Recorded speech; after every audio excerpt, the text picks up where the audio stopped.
projet de la zone jaune dont la délimitation par une ligne reste largement virtuelle.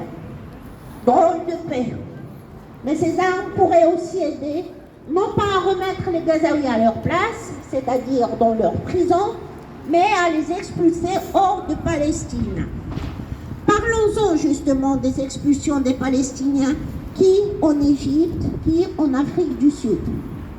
Lors de l'échange d'otages entre Israël et le Hamas le 13 octobre dernier, 154 prisonniers palestiniens ont été discrètement déplacés en Égypte.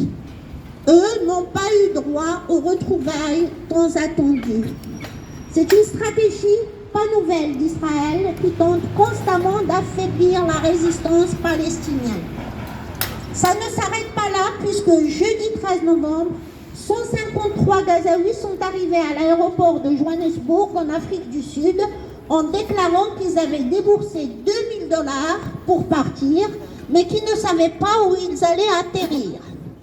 À leur arrivée, ils ont été bloqués par la police aux frontières pendant plus de 12 heures au motif qu'ils n'avaient pas de tampon de sortie d'Israël sur leur passeport.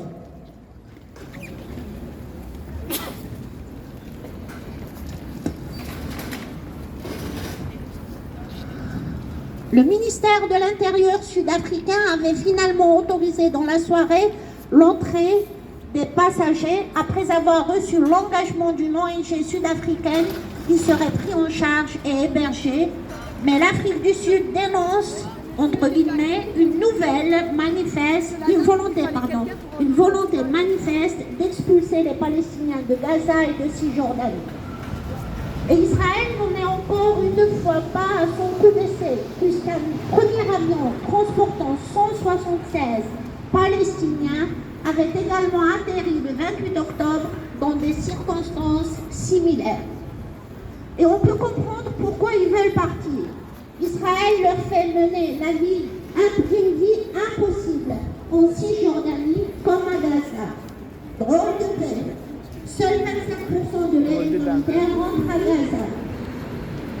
Gaza qui est sous l'eau suite à des inondations qui ont détruit les couvertures, les matelas et les vêtements. Sauf que les Gazaouis n'ont aucun moyen de faire face. La dénonciation de la colonisation, de la destruction